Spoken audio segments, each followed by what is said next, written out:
Radio V. Radio in TV. Radio in TV.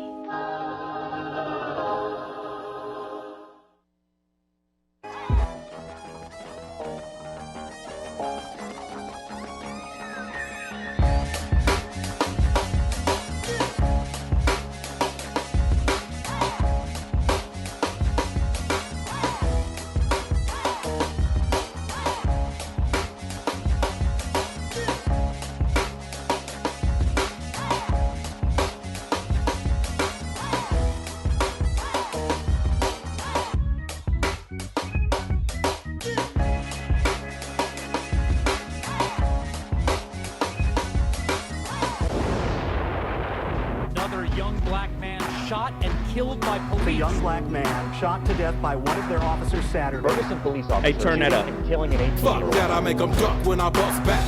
Ain't no shame in my aim, you can trust that. Now how the fuck you gonna start a war and ignore it? You kill our babies, but you not gonna pay for it. Get administrative leave, no incarceration. Then they giving you a paid motherfucking vacation. We living on a concrete plantation. I'm the glitch in the matrix, bitch, I'ma change your station. You want a war, I'ma put you on my shit list. You gon' fuck around and make us boycott Christmas. You want a war, I'ma put you on my hit list. You gon' fuck around and make us put you out of business. Yeah, you want a war, I'ma put you on my shit list. You gon' fuck around and make us boycott Christmas.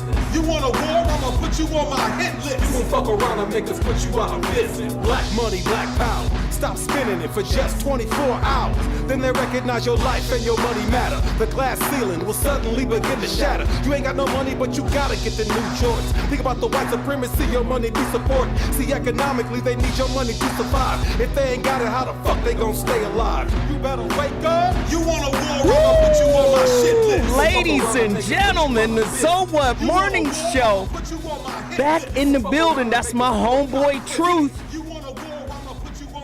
That record is called Boycott. You gonna fuck around and make us boycott Christmas. Wow. Fire. Hey, listen, I'm gonna have a link for all the Truth's records. Because people been asking, man, where can I get that? Where can I get that? That's fire. Oh my God, where can I get? I'm gonna have a link for his record shortly. I gotta do a little business today.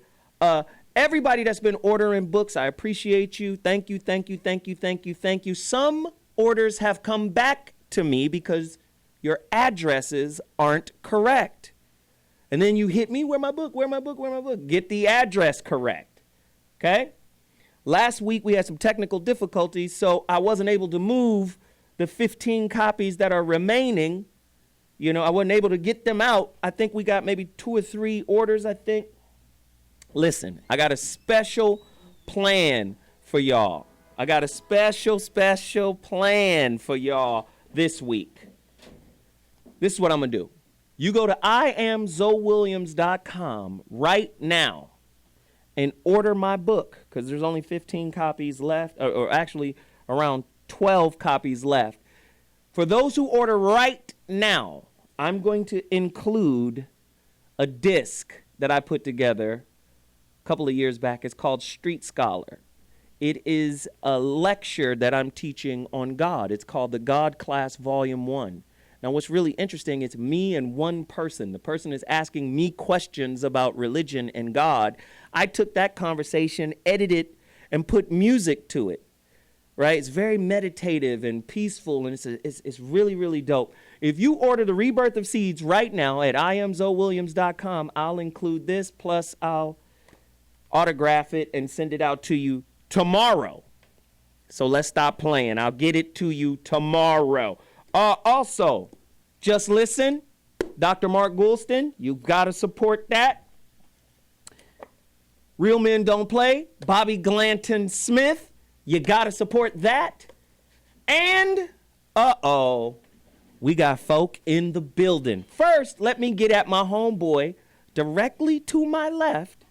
The producer, manufacturer, owner, founder, creative genius behind Weed Juice. My man Hassan is in the building. Hassan, talk to us about your product, and you have a special... I got a special rate for all the Zoe Williams fans, followers. How about that? Discount, 15% discount, also free products, free bags Just for my for listeners. your listeners that call in and want juices. A 15% discount for So What listeners only is what you're telling me. Yes, sir. Plus maybe a t-shirt, Maybe maybe a bag. Possibly a bag and t-shirt, depending on what we have in stock, because shirts are going by really quick. How about it? How about it? Weed Juice is in the building right now, and also sitting directly to the left of you, right? Right. To the left of you is the home girl. Look how beautiful. Lord have mercy, Jesus, and then some. Rita G is in the building. Oh my goodness. Welcome to the Zoe Up Morning Show. Thank you. It's really a privilege, Joe. I just have so much respect for you and the work that you're doing here, and especially connecting people to these just life-changing resources like Veronica Conway and the Entrepreneur program, which I am. You joined I'm not only a member. Yes, I'm involved in it. Awesome. Yeah. And you're learning some things? Well, I mean, it really in just 2 weeks. One of the main things is that, we've all been to seminars, we've all been to, these workshops, and where we've given tools to, grow our businesses and stuff like that.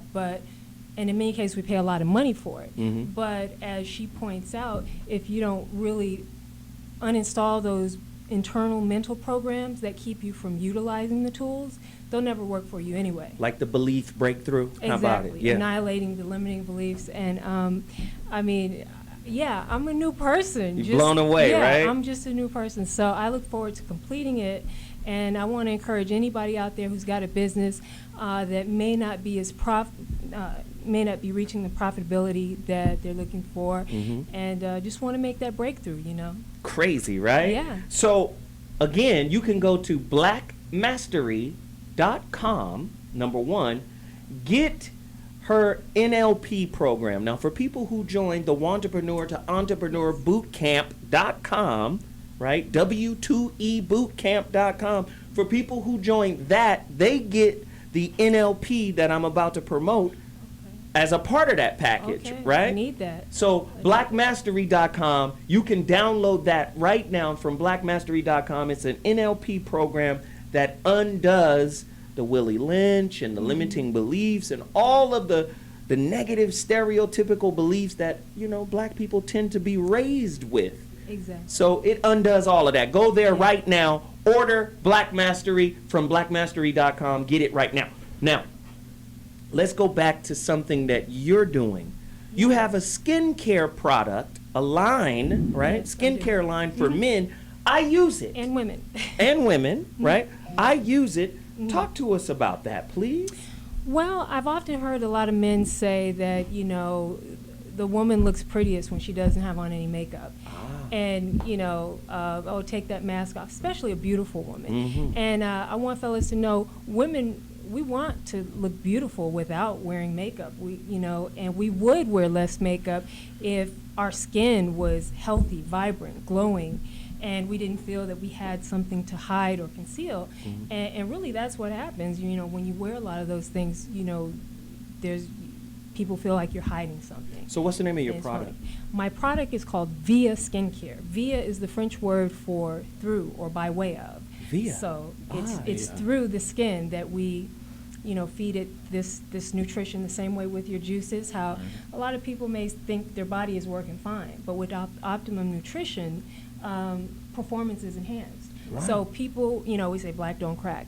People might say I don't have problem skin, but with optimum nutrition, there you go. And then, people, if you're 50 and you still look good, they're like, oh, it's time to start a new skincare regimen. No, you should have started 20 years ago. Wow. Because maintenance Wow. and preventive maintenance is, So where do they get your product? Is it set up and ready to go Yes. for people to purchase? Yes.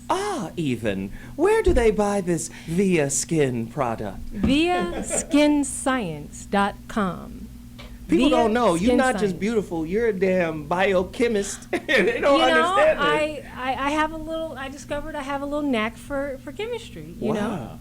And science. And she created this skin line product, this skincare product, and it's via Skin Science. Yes. .com. Via skinscience.com. Don't play yourself. Go support Rita G. Also, please support WeJuice.com. 2 Black-owned businesses out here doing it. On the Zoe What Morning Show, you get a 15% discount. If you're a Zoe What listener, please support the Brothers Movement. Also, like I said before, if you want a copy of my lecture on religion and God, you gotta be one of the first to buy the last few copies of The Rebirth of Seeds. I will put this in the book in your package and mail it out tomorrow. Autograph signed. Go there now. I am Zoe Williams. Let's get this cracking. Listen, when we come back, topics, guests, you know how we do. The Zoe What Morning Show, October 13th, in the building. Let that beat ride. Let's go. Honestly speaking, I like to tell you all of the things I've been thinking, all the miracles and the pinnacles I've been reaching. Unpredictable to this individual, inkling that this is more than just biblical. This is spiritual linking, indivisible, with liberty in my lyricals, like a syllable. I'm breaking down in my physical. To have a conversation is kind of my consolation. For rhyming this kind of way in the combination. Yo, what's up? What's up? This is Too Short, and you're watching T Radio V. Who's gonna win a Twitter award tonight? Who's gonna see their username up in lights? Who's gonna take home a mother-loving Twitter award? Nicki Minaj is the mouthiest pinata I've ever seen. Maybe poor people don't even like food. We don't know. I met a cute girl the other day. She was like, follow me on Twitter. I was like, how about I just follow you in real life? Give me a hand, yeah! Oh, Twitter King at Peyton O'Swalt. Close.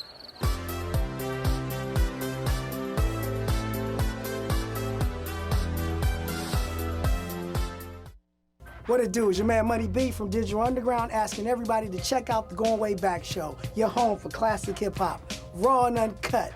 Join me and me, DJ Always, as well as Ty Teasy, bringing you the old school new news every Tuesday, 7 p.m. Pacific Standard Time, right here on T Radio V. That's right, Radio in TV.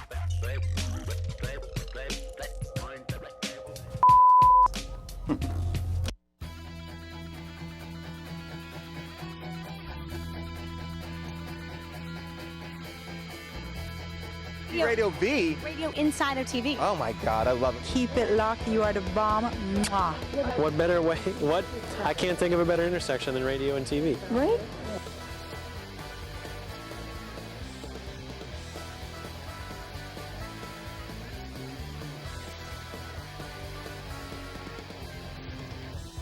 Hey, T Radio V. Thomas Sadowski, what's up? T Radio V. I love T Radio V.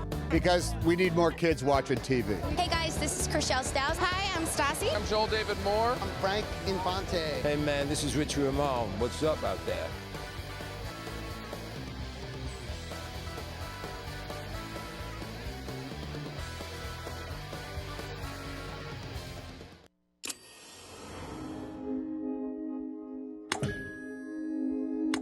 Radio V. Radio in TV. Radio in TV.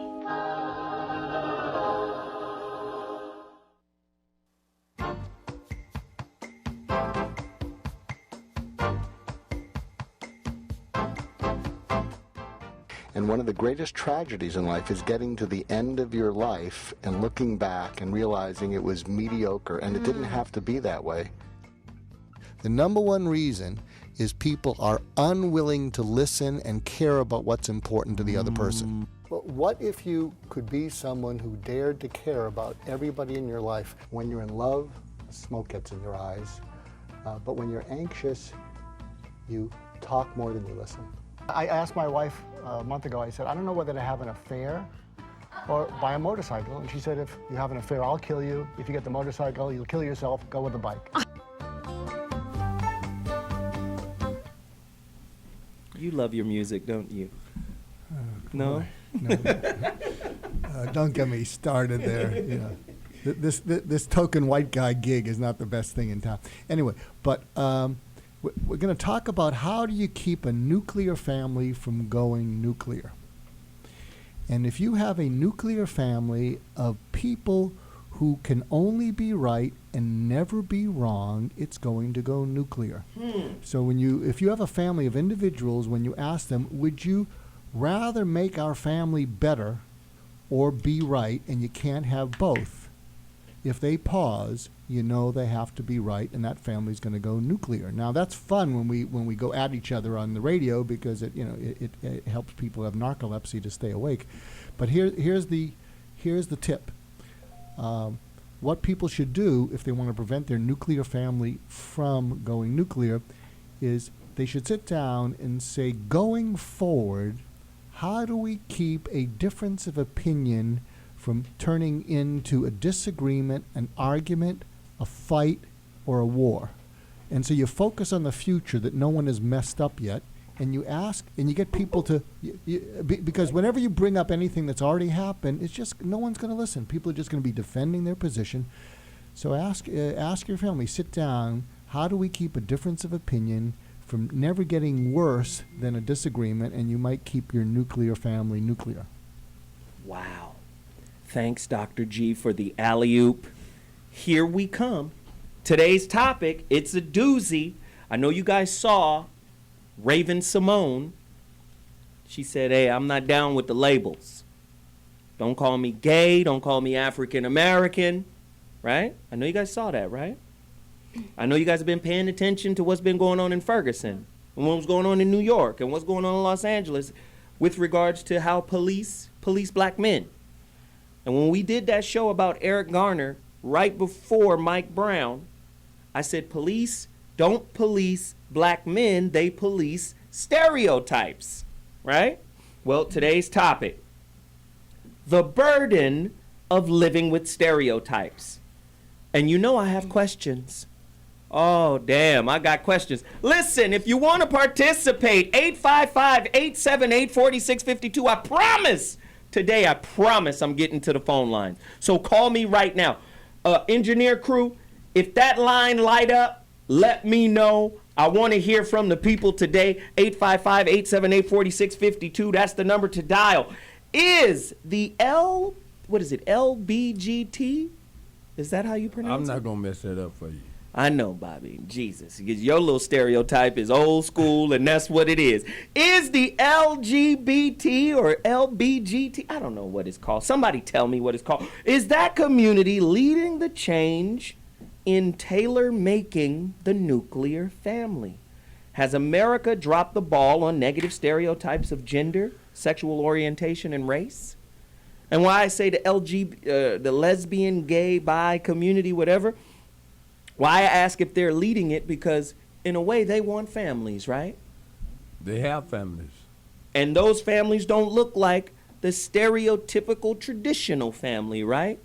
So I guess those kids would be raised in an environment that produces an entirely different perspective, right? Well, let's talk about it. Is that changing the face of the nuclear family? More questions. Do you agree or disagree with Raven Simone's assertion regarding sexual orientation and race? Let's go deeper. Stereotypes are all over the place. What are some of the worst stereotypes that exist? Are all black men lazy? 855-878-4652. Is the black woman's preferred man?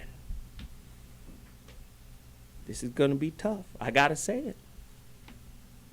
The white racist system of welfare. A lot of times they put that, that connectivity together. The white man is going to solve my problems. Are all black women like that? Do they all run to the white man to solve their problems? Whether it's judicial, whether it's for provision. Somebody answer those questions, 855-878-4652. Are stereotypes behind the engineering of so-called genetic-specific biological warfare agents? AIDS, Ebola? How is it that the cure, according to some folk, I don't know, I'm not a scientist. We might have to ask Rita G. According to some folk, they say there's a cure out there, but it only works on Caucasians. Right? Genetic specific?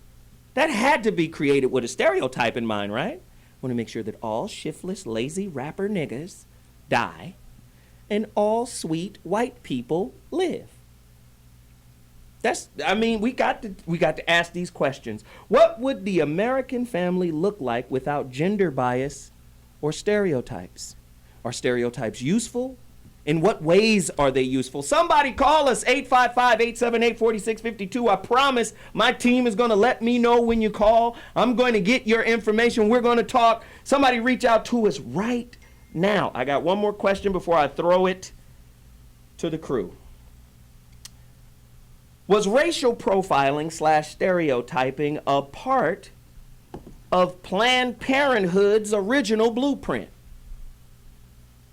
Eugenics? Margaret Sanger? Who want to talk about it today? I know y'all scared. Who want to talk about it? I ain't scared. Dr. G, show us your whiteness. Speak on it. I don't know what this has to do. Here's the stereotype of the day.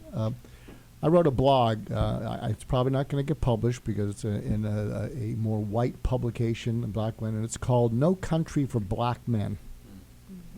And it's talking about how Obama has been homogenized because he can't show his anger or rage openly because he shows a little bit of that and he will be painted with the same brush of all angry black men. And so every time he wants to have a cigarette, he wants to smack someone. So I don't know what he's doing with that. And I know this because every black leader who has made it and has been successful in the world out there, they've all told me the same thing because they open up to me and I say, I know you got outrage. I know you are furious. What do you do with it? And they say, it's a tough choice because all you have to do is let it leak out once and people then say, I knew it, I saw it, just like everyone else. And so we have to keep a lid on it.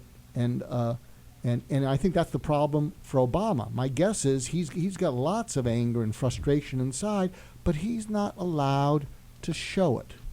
And if he's not allowed to show it, is he telling the truth for himself? And when I say tell the truth, I mean living the truth. No, what's happened is I think initially because he was so evangelical in his tone and he felt so much more alive than the defensive candidates of McCain or Clinton or Romney. But what's happened is he can do that, but it feels disingenuous because what we want to do is we want to feel him and we can still feel that tone. He has that intonation and whatever, but it's not working for him because he needs to step forward and speak from who he is and what he cares most about, and he has to keep a lid on it because if he gets too fiery, he's going to be marginalized. The angry black man, that's for right. sure. Bobby? Well, I don't think the stereotypical label fits President Obama. I was watching 60 Minutes last night, and they was dealing with national security issues, and the gentleman who wrote for the New York Times who was on mentioned the fact that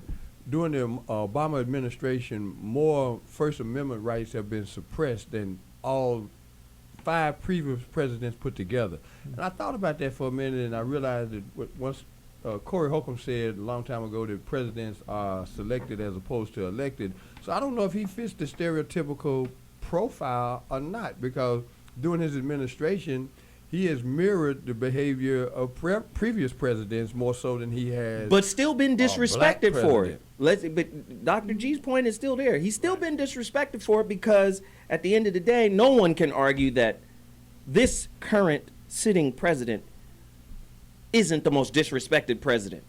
Not to say that George W. wasn't disrespected. Somebody threw a shoe at his ass. But being drawn as a monkey, him and his wife always drawn as monkeys. There's always some watermelon in a picture. Now he's brushing his teeth with watermelon flavored toothpaste. I mean, there's a lot of stereotypes that have been associated with Obama. But they don't fit. But they don't fit him. But no, it doesn't fit his behavior. But he's still a black man.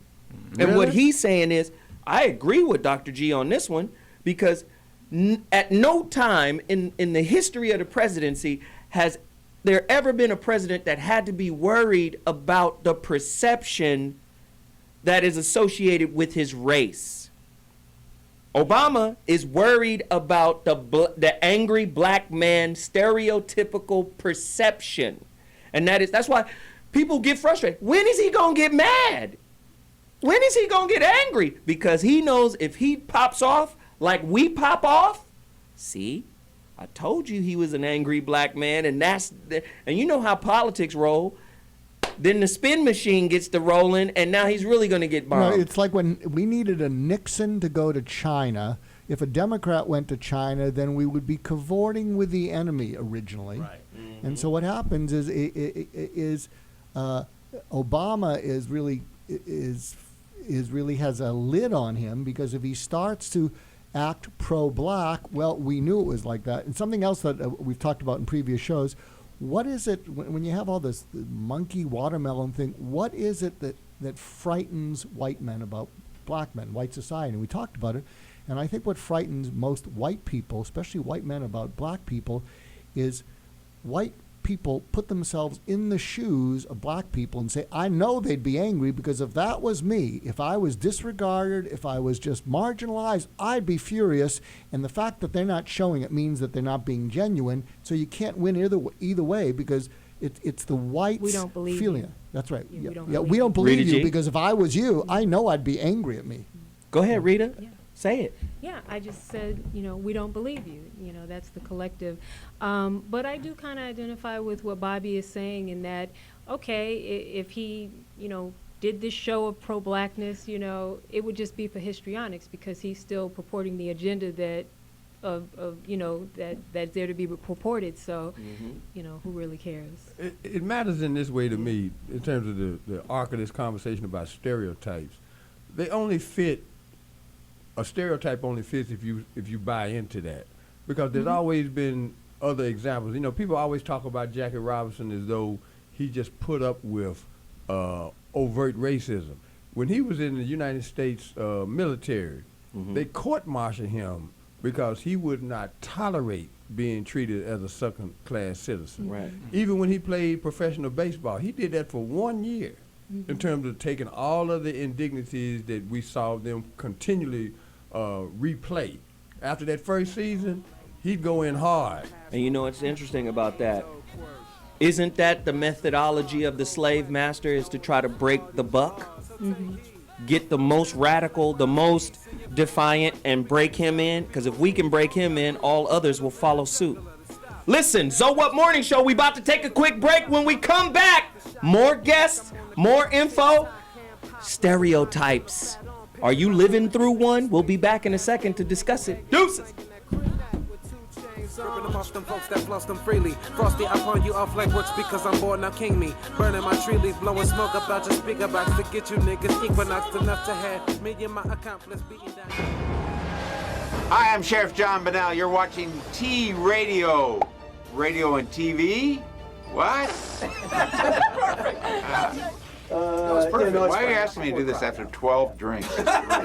Hello, I am food and travel guru Mark DiCarlo. And I'm Yenny Alvarez, a traveling diva. And we're doing a new show right here on T-Radio V called A Fork on the Road. I've been to over 500 cities in America and elsewhere, and I know where to stay, what to eat, and what to do for fun when you're there. And so does she, because she's the traveling diva. Yeah, traveling diva, not traveling hobo. Right. What's the first thing people ask you every time you come back from a trip? Food. What'd you eat? What'd you eat? Was it good? Was it bad? Where'd you stay? How much did you spend?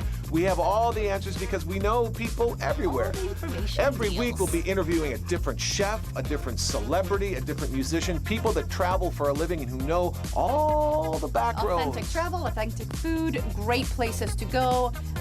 Festivals. I love festivals. We love festivals. So every Tuesday at 4. And we're going to be bringing it all to you each week, like she said, Tuesdays at 4. So for food, fun, and travel, you come right back here to us. Mark DiCarlo. And I'm Yenny Alvarez. And we'll see you on A Fork on the Road.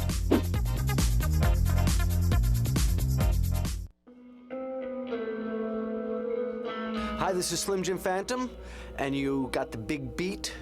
We're gonna take this music into the 22nd century. We deal exclusively in rockabilly music. Elvis Presley, Jerry Lee Lewis, Carl Perkins, Chuck Berry, Little Richard, Richie Valens, Wanda Jackson, Janice Martin, the Everly Brothers, Johnny Cash, and everybody else. Thank you so much for supporting the Big Beat here on T Radio V.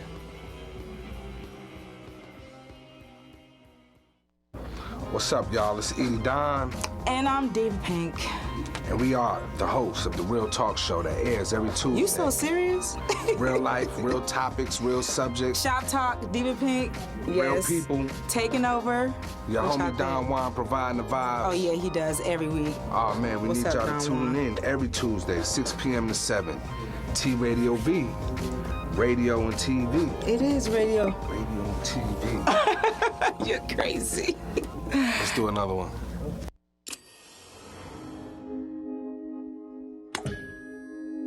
T Radio V. Radio in TV.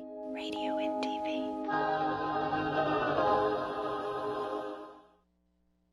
You know, I always thought stereotypes were kind of ridiculous, so I wrote a song about it. And it goes a little something like this.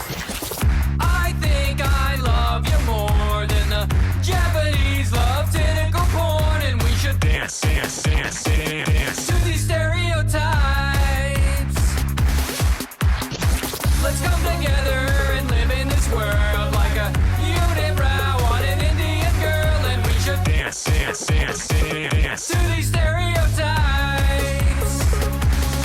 Check it out now. I love those fat Americans. You know they're so obnoxious. They always eating burgers. They always holding shotguns. And I love Mexicans. The way they mow my lawn. They all got 100 kids because they don't know how to put a condom on. Cause that's the way they roll. You gotta go big like an Israeli nose. You ever buy a pint for an Irish guy and they're out of control like a Chinese driver? I love the Middle East, but how do they handle rocking burkas while they riding camels? I love Jamaicans, yeah they cool, but they always high, so don't let them fool ya. Yeah, man. And I love them Puerto Ricans, even though they wash their ass about once a weekend. I'm just joking, if you didn't know, then you're a little slow, and you're probably from Poland. I think I love you more than the Japanese love tentacle porn, and we should dance to these stereotypes.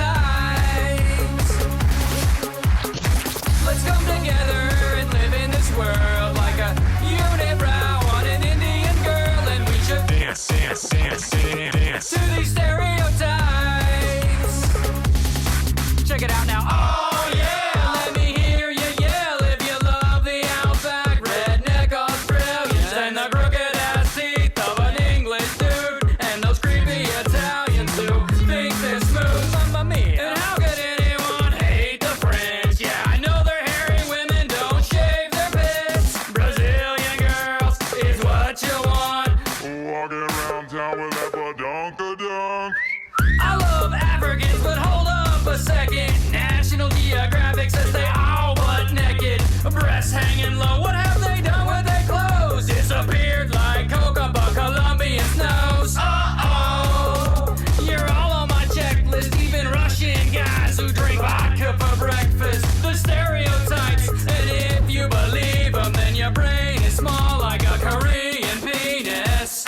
I think I love you more than the Japanese love tentacle porn, and we should dance to these stereotypes. Ladies and gentlemen, the Zo What Morning Show is back in the building. Corey Holcomb has joined the conversation. We're talking about stereotypes. And if you've been paying attention, 2014 has been a tumultuous year in a lot of ways with regards to stereotypes. There have been some hella flare-ups. Ferguson was one. Eric Garner was another. And it's not like these are just insulated, isolated situations that happen. These are things that just so happen to get some of the media attention that the other ones that go unreported or unrecorded, you know, that they don't get. But again, I always say, if the police are are profiling and looking at people through a stereotype, especially if the stereotype makes you guilty. Black people are shifty. Black males are shifty. You understand what I'm saying? That's somebody I need to be suspicious of right off the top. This is why sometimes when they cast that broad net, they pull back some of the accomplished blacks. right? Some. Yeah. When the accomplished blacks get pulled, then it's, oh, wow, this is a problem. But what about the unaccomplished black that wasn't doing nothing? Trayvon wasn't accomplished. Was he? No. He wasn't accomplished. Oscar Grant wasn't accomplished. Eric Garner wasn't accomplished. But you see what I'm saying? Sometimes now we got to catch one of them in order, it's got to be so egregious, and then we have to recognize, man, this is how these people are policing us. So how do we break down the stereotypes? That's why we're doing this show today. I had to rephrase it. How many of you feel that Michael Jackson, right? Maybe he was building a family that was outside of the stereotype of being black. We all know them kids ain't white. Or they're not black. Those some white kids. Maybe that was a fantasy he wanted to create for himself. People are now starting to tailor-make their own type of family. What about Raven Simone's? I want to hear what you guys think about Raven Simone when she shut down the labels on Oprah, when she said, hey, I'm not African American, don't call me that. And I'm not gay, don't call me gay. Let's go deep into that. I think that everyone has the right to self-identify, whatever it is they say, but as Tim Wise pointed out, is that the larger society is going to remind you in a million subtle little ways of your blackness and ensure that you have a black experience. Please remember. And it's the people who are doing the oppressing that decide your label or your race category, not the suppressed, you know, essentially. Go ahead. Well, I'm just saying, I saw Raven Simone in the bank years ago. I happened to be in the bank, and she was all over her little Caucasian girlfriend. So everything that I saw is what she don't want me to recognize. I don't understand. My eyes lied to me. Yeah. In fact, the girl she was with was like, damn, bitch, everybody looking at her. Wow. So I'm just saying, Raven Simone, you know, that's what happened with that. When you get that money when you're young, all them kids grow up weird, then them motherfuckers. Yeah. All them TV kids, boy, you can fuck them for popsicles. Wow. So you're gonna have fun with this thing. Go ahead, Doc. Oh, that's right, no cursing. Now I need the philosopher in this one. Go ahead. Go deeper, Whitey Locks. No, I just always wanted to say that. One of the stereotypes. Let's go. Whitey Locks. I would blush, but then I would lose my whiteness. No, you'd be white still. You'd be invisible. You're gonna like this. So, do you think that when people don't know who they are, which a lot of people don't, one of the ways to figure it out is by identifying who you're not? And maybe stereotypes are a way of saying I'm not like that. Well, then you punish that. But a lot of people really don't know who they are, but they can say I'm not that. I'm not that. That doesn't work. And you know, also I was thinking, not that I want to take in this direction, but is there such a thing as a positive stereotype? I don't know, or is it always negative? That is a great question because on Facebook that was floating around. Name 2, 3, 1 positive black male stereotype. No, they'd say role model. They wouldn't say stereotype, would they? They'd say positive role model. It's a black male stereotype that's positive. What is it? Yeah, I already know Just what it is. just let it go. Say it. You can say it, man. Well, it's like this. As soon as you walk up to a woman, especially Sexual of another prowess. race, they think you working with something.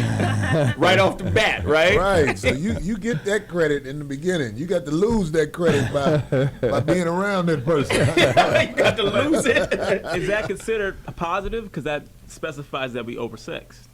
That specifies what? What that you say? Black people are oversexed. It could be. I It don't could be think spun negatively. No, it's they're over endowed because I just pushed my knees together Wow. That was a good one. to protect myself. Over endowed. I'm telling you. I mean, like, I believe that with some women, you know, that's not their thing, but they're still interested. Always. Well, there was a report that said Always. there was a recent report out that said it was a study where they asked a whole swath of women across the country, and they found that the bigger the penis is, the more likely the woman is to cheat. Yeah, I saw that. Say what? Yeah. Man, I don't know where they did that fake ass survey at. They need to stop that bullshit right there. Let me comment on something Mark said about identifying what you're not. So, for example, I can only speak from my experience, and I, was a model at some point, and a lot Still of times these models, once they kind of graduate a little bit, now every interview that they do, it becomes, because I'm very intelligent. I'm not like those other models.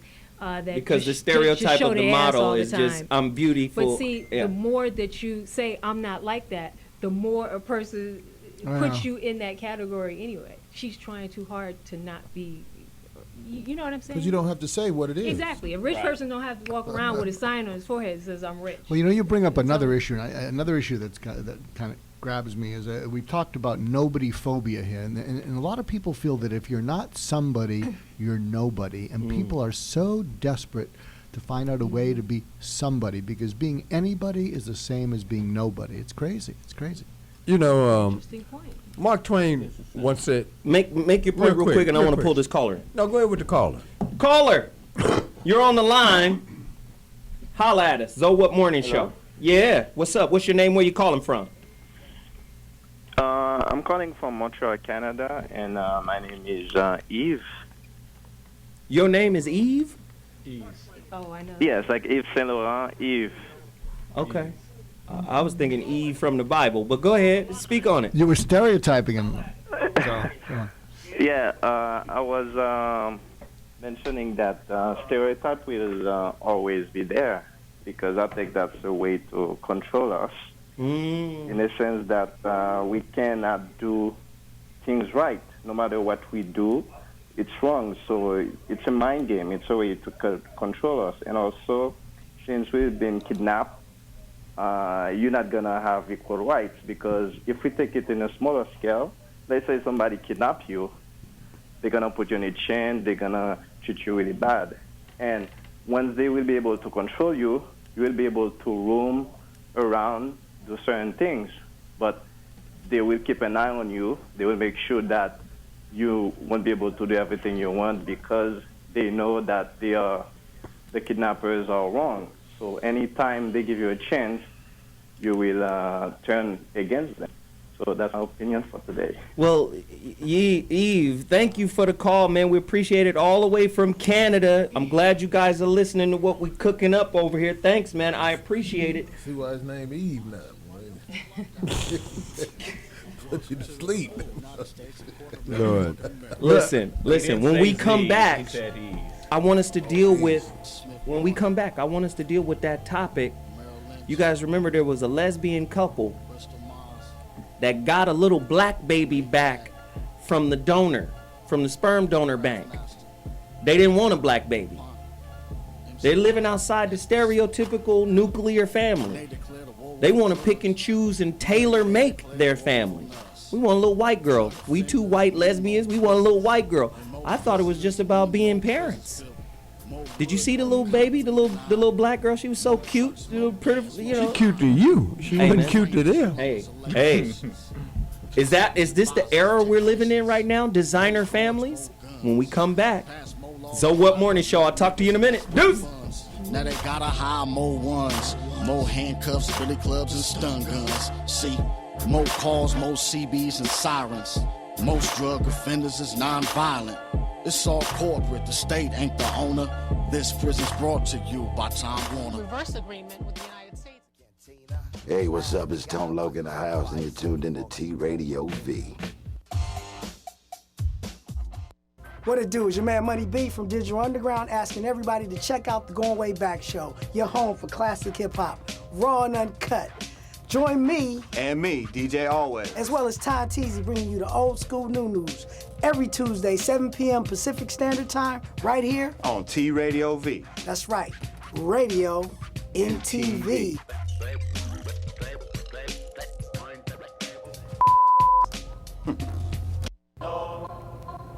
Yeah, anytime, guys.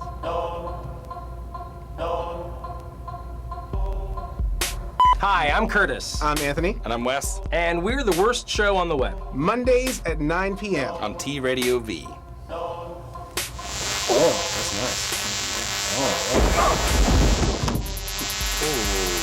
nice. I don't have insurance for that.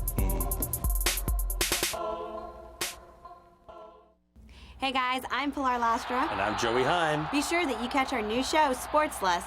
Every Wednesday at 11 a.m. right here on T Radio V. What are we going to talk about? This is where you talk about why it's called Sports List. Because Well, look at everybody us. who loves sports is going to be tuning in to watch you talk sports topless. Well, I think topless. I don't mind doing that. Will you do it? Sports Lust. Every Wednesday, right? At 11 a.m. T Radio V V. is radio. Made for TV? Just Yeah. come on, work with me. There we go. TV, radio. In TV.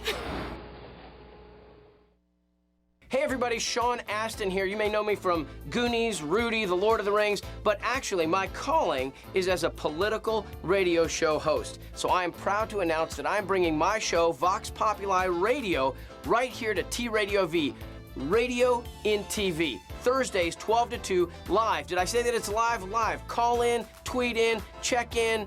It's going to be your show.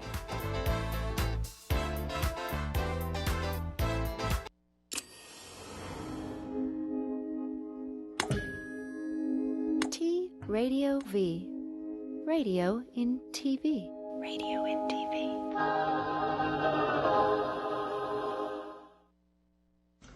Although the white Christians of Spain deeply desired, during this entire period, to expel the blackamoors from their country, it is nevertheless an undisputed historical fact that medieval Spain was the cultural, educational, and scientific center of Europe. The Moorish kings lived in castles of highly polished marble, with elaborately carved walls and beautiful mosaic floors, while European kings lived in cold, damp castles of unfinished stone, crude by comparison. The streets of Spain's capital city, Córdoba, were well paved and completely illuminated by public lights, at a time when the streets of London were dark and covered with mud. The Moors possessed all the knowledge of ancient Greece, which was lost to Europe until the Renaissance. They made important contributions to philosophy, medicine, mathematics, chemistry, astronomy, and botany. Doesn't sound like such a dark age after all, does it? There were academies for the rich, free schools for the poor, and libraries containing books from all over the world. The Jews of medieval Spain got along famously with the Muslims, and for them the sojourn in that nation is remembered as being the second most glorious period in their history, exceeded only by the glory of the reigns of David and Solomon in ancient Israel. Medieval Spain was the time and place of Maimonides and many of the other great Old Testament scholars whose works constitute the foundations of modern Jewish thought. Throughout the Middle Ages, the white Christians of Spain endeavored to thrust out the Moors. It took them until 1492 to do that. When Isabella and Ferdinand finally defeated the last Moorish king in Granada, So, the same year that they financed every now and again, I gotta play a video. We're back, the Zoe What Morning Show, back in the building. We're talking about stereotypes. See, if you don't have a knowledge of your true history, then you have to live up to the social framing that your rulers give you, right? Now, I'm not necessarily angry with Raven Simone for saying I'm not African American. You predicted. Well, if you're not African American, at least know what you were, so you can identify with what you were, right? But black people don't even have that knowledge. I like to have white people drop the science, because the reason why I do that is because black people tend not to listen to other black folk. Why? Because the author of authority in the life you live is the white man. Do you live in a white supremacist society? So when the white man says this is successful and you've made it, niggas go, yep, thank you, boss. That's what I've strived for. So I have to bring a white man on to say, wait a minute, medieval Spain was ruled by black kings.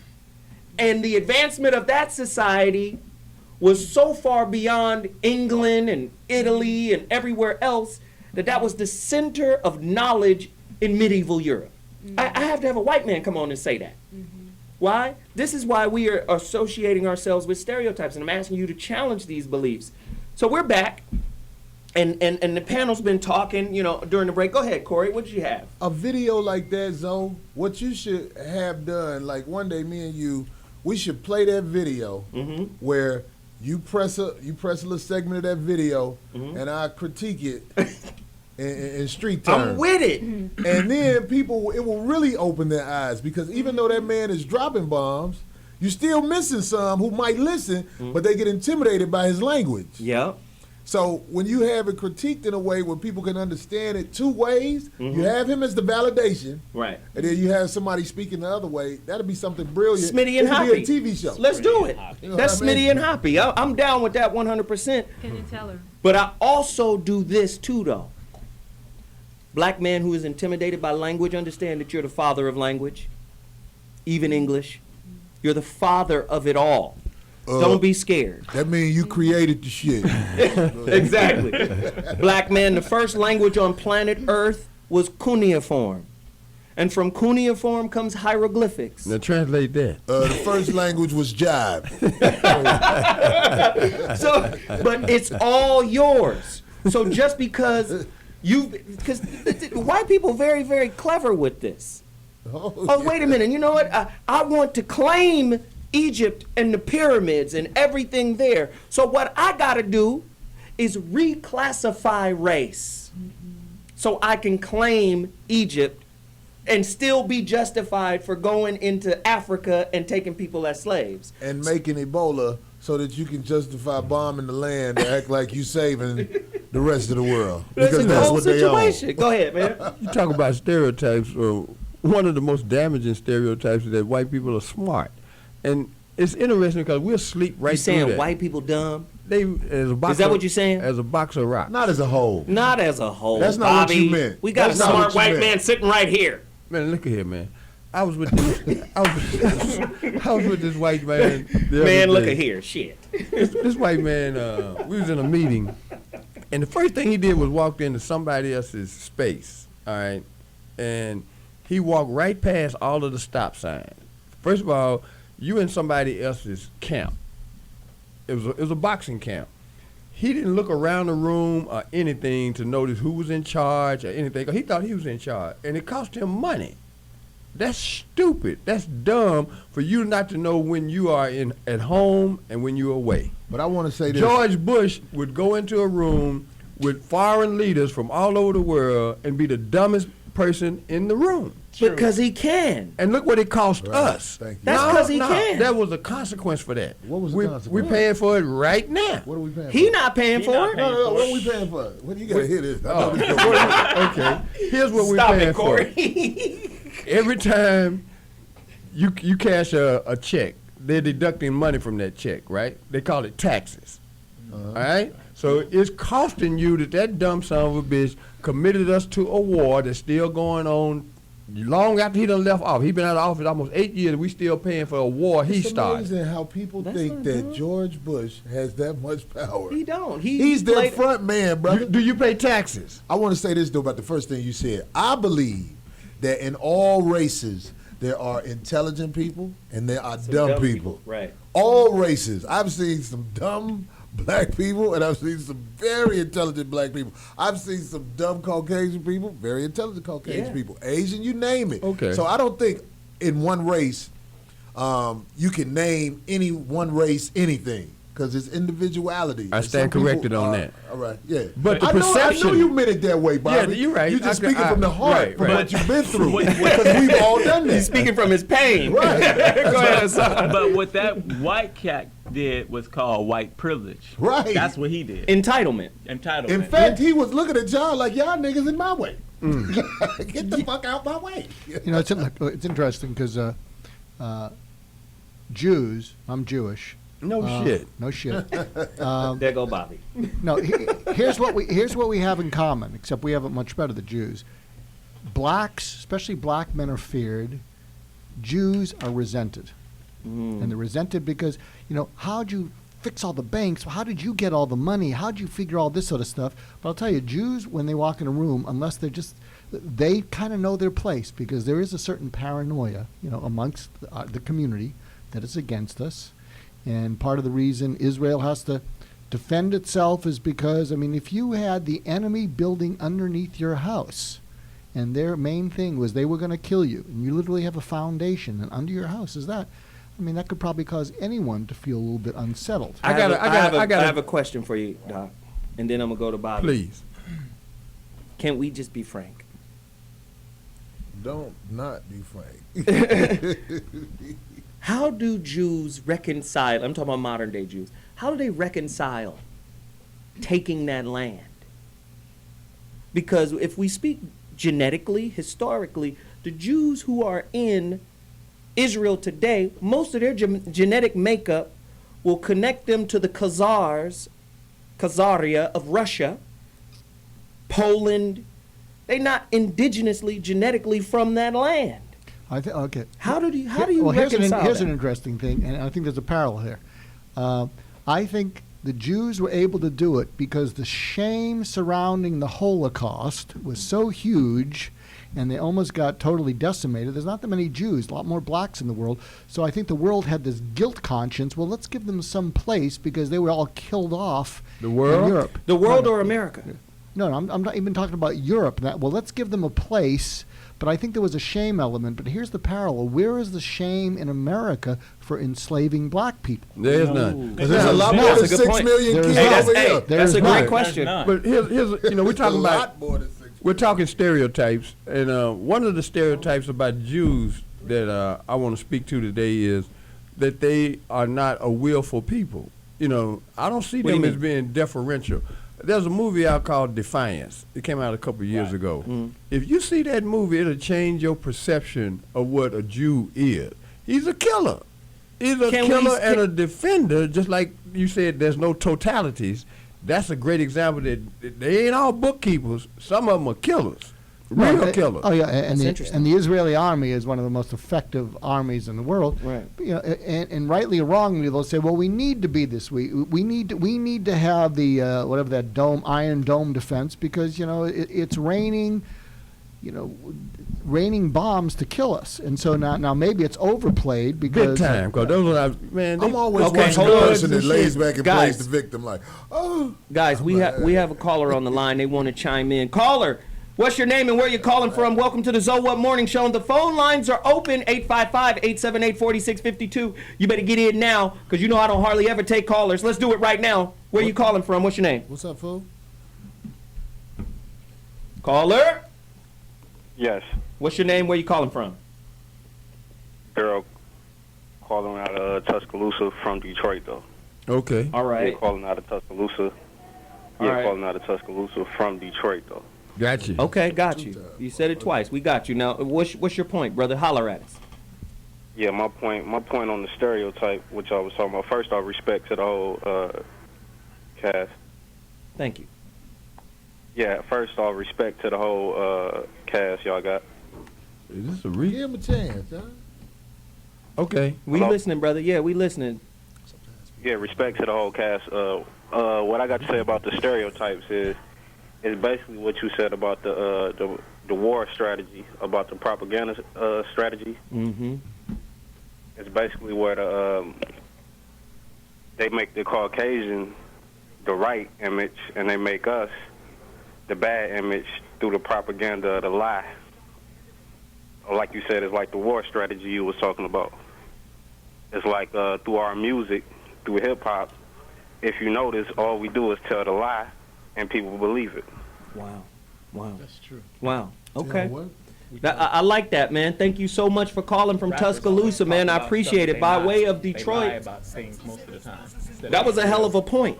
But those are the rappers who are allowed to be seen. The ones who are not allowed to be seen have brilliant songs. Talib Kweli. Mos Def. Please check out D.A. Smart. D.A. Smart. Nobody like D.A. Smart to me. He shuts it down. He been around a while. Listen, we about to take a quick break. When I come back, we're going to finish up the topic. Google D.A. Smart. That's all. Every time I tell people that, they be like, These people, they do it their own way. They all got their jobs like worker bees. Hi, I'm Moby, and you're watching T Radio V. I'm Louis Lombardi. And I'm James Gutierrez. Bring you Celebrity Bookie every Thursday starting September 4th at 11 a.m. Pacific Time. Every NFL game picked by this man right here. Yep, gonna make you rich. And fantasy stuff by me. Fantasy stuff by him. Fantasy football stuff. On wire? on True Radio. I think that's TV radio. No, it's T Radio V. T Radio V on radio .com. and TV. TRadioV.com, I think, is what they want. Tune in. Radio and TV on the internet. Concept. It's the bit.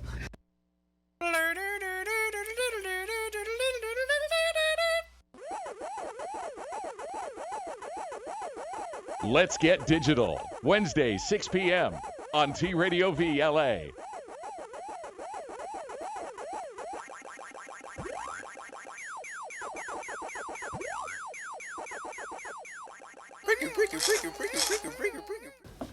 Crazy Bone would never do this. Well, I guess Hey, Cosmo here, inviting you to join me every Saturday, 11 a.m. PST, for another boozy rendition of Historic Holes. We uncover the history and the mystery, the dirt and details, and even some facts and figures behind your favorite drinking establishment. That could be a corner pub, a rickety saloon, an infamous bar or tavern. It's been around so long, it's bound to be a fire hazard. They are all historic holes. From coast to coast and beyond, I'll be joined by actors, comedians, musicians. I even had a plumber on once. That's Historic Holes. I'm your host, Johnny Cosmo, every Saturday at 11 a.m. PST, right here at the future of online broadcasting, T Radio V, and that's radio in TV.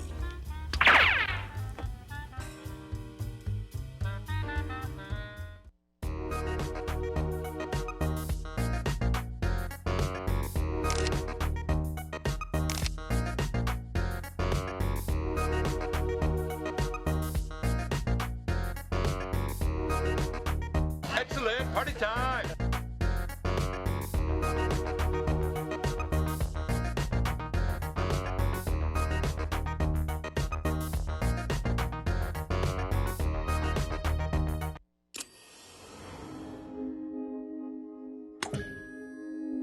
T Radio V. Radio in TV. Radio in TV.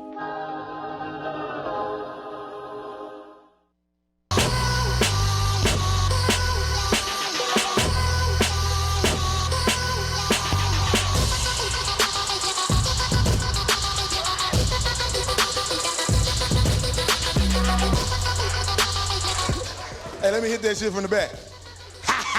I'm trying to remake this movie. It's called 12 Years of Side Chick. I got 2 tickets to Paradise. Yeah, so we did. Yeah.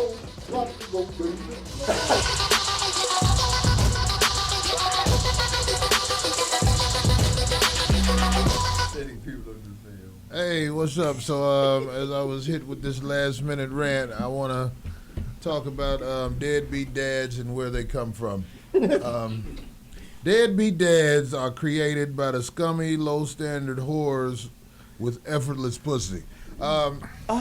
You must know that there would be no deadbeat dads if it was a little harder to be with you sexually, ladies. Deadbeat dads are men who feel like you and your baby are not worth their time and extra pennies.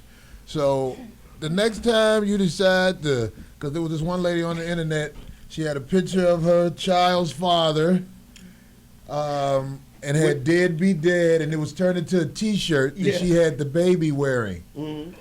Yeah, she had the baby wearing this T-shirt. So I want that man to know that because your standards were so low with who you insert inside of, now you have a little baby that will grow up to hate you as well.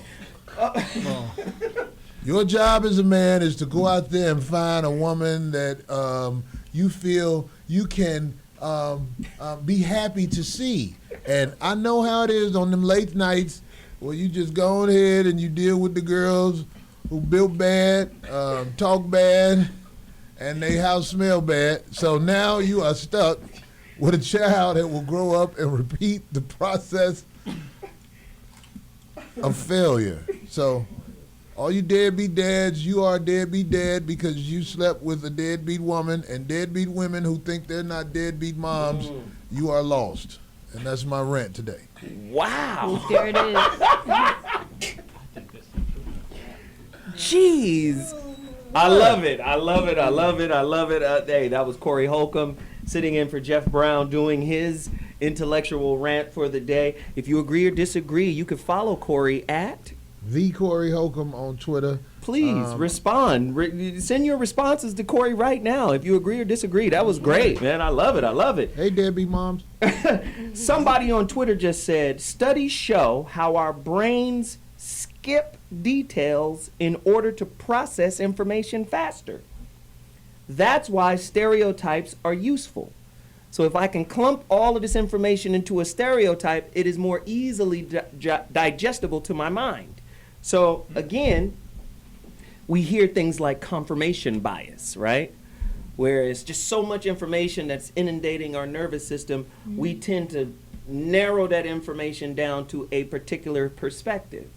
I was telling my son today, as he was going to school, I said, remember, son, you model your household. So if you're arguing with your mom, if you're arguing with your sister, you're probably going to argue with other people because that's your model, right?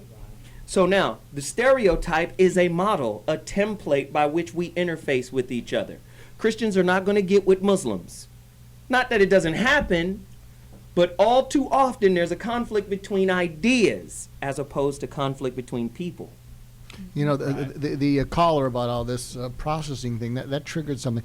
You know, I think one of the functions, not a good one, of stereotype is when you stereotype someone, you don't have to empathize with them. Ooh. And if you don't empathize with them, you don't have to see them as a human being. You can see them as a thing. And so, and why would you want to see someone as a thing? Well, because when you empathize with someone, when you walk in someone else's shoes, you might have to give up your point of view, and you don't want to give up your point of view. And so I think stereotyping serves the function is, well, that's a thing, that's an object, and I don't have to understand where they're coming from, therefore I don't have to ever change the way I look at them. Rita G? I agree.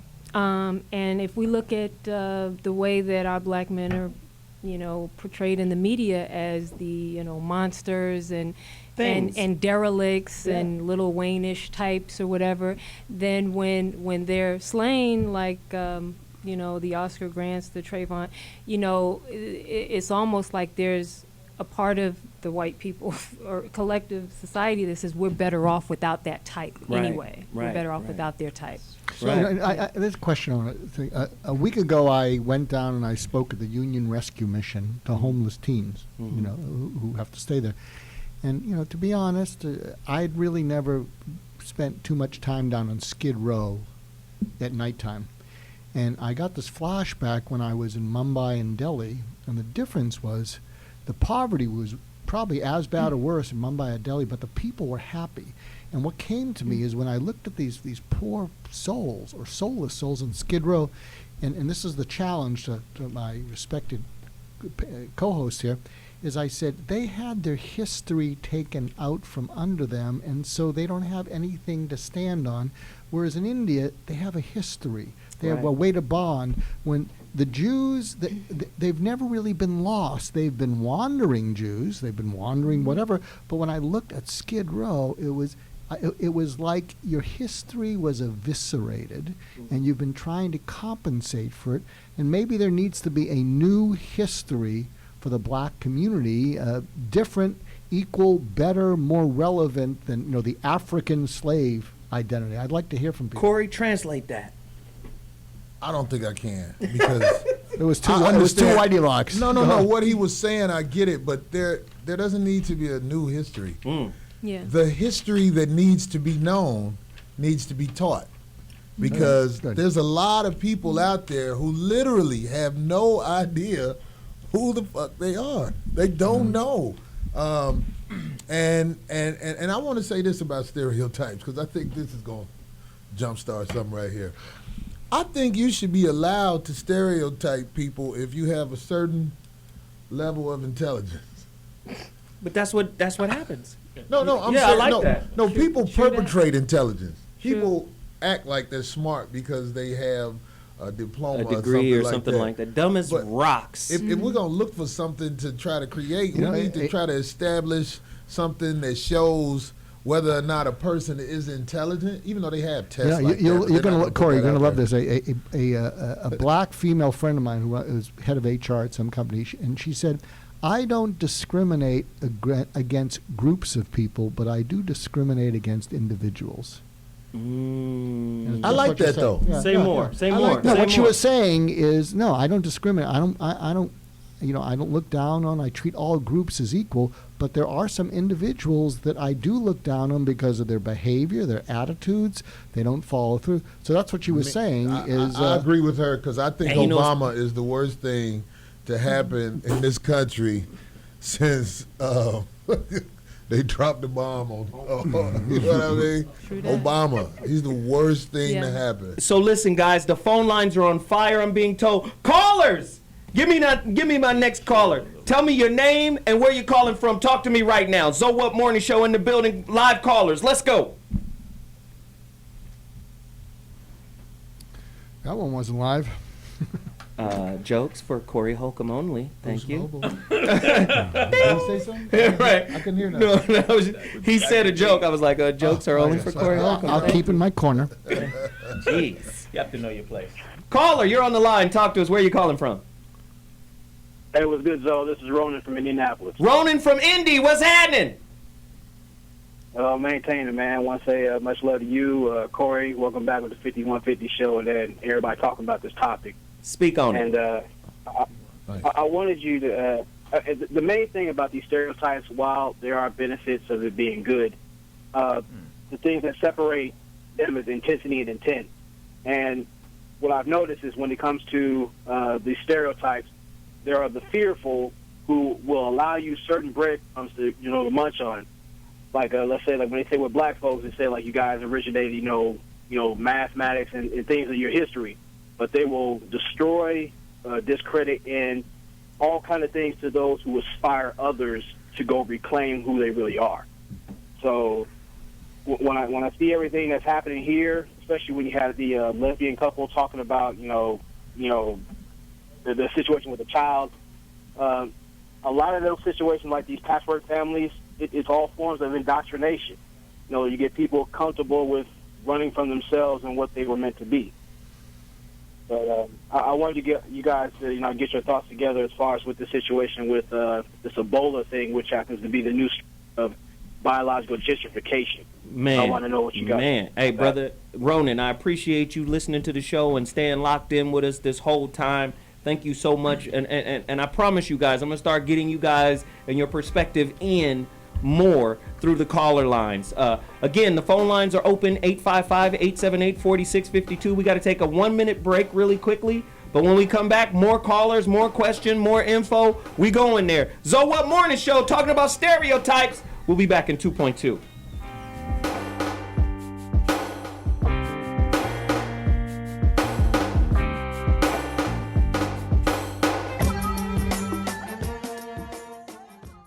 Hey, I'm Dean Kane, and you are watching T Radio V.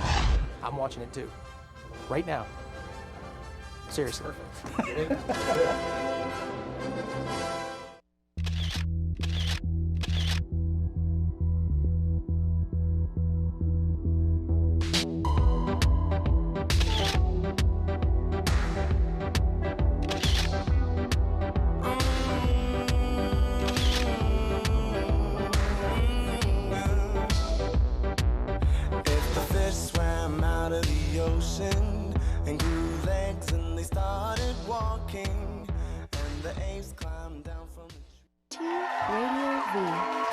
And it's Mary Carey, of course, politically naughty with Mary Carey. I'm always naughty. I'm always politically. My behavior is always politically naughty. I'm never politically correct. Dr. Drew, hi. Oh, I'm so. Hey guys, how are you? It's all teary-eyed, Doctor. I know. She wished she could live at rehab. But only if Dr. Drew's there. Obviously, if someone like, because a little too groping might be inappropriate. But I like the flirting and stuff. When I walked in, you shoved my head in your. No! Are you gonna sue me? Get politically naughty with Mary Carey. Mondays at 4 p.m. on T Radio V. Hey, my fellow thoughters out there. I'm Charles Shaughnessy. Check out my new show, Here's a Thought, with Charles Shaughnessy, August the 7th, 3 p.m. PST, right here on T Radio V. Now, you know I have a lot to say, but I want to hear what you have to say. So tune in, grab your phones, call me, tweet me, email me in the studio, and let's get this conversation going. Here's a thought starting August the 7th, 3 p.m. PST, right here on T Radio V. That's radio in TV.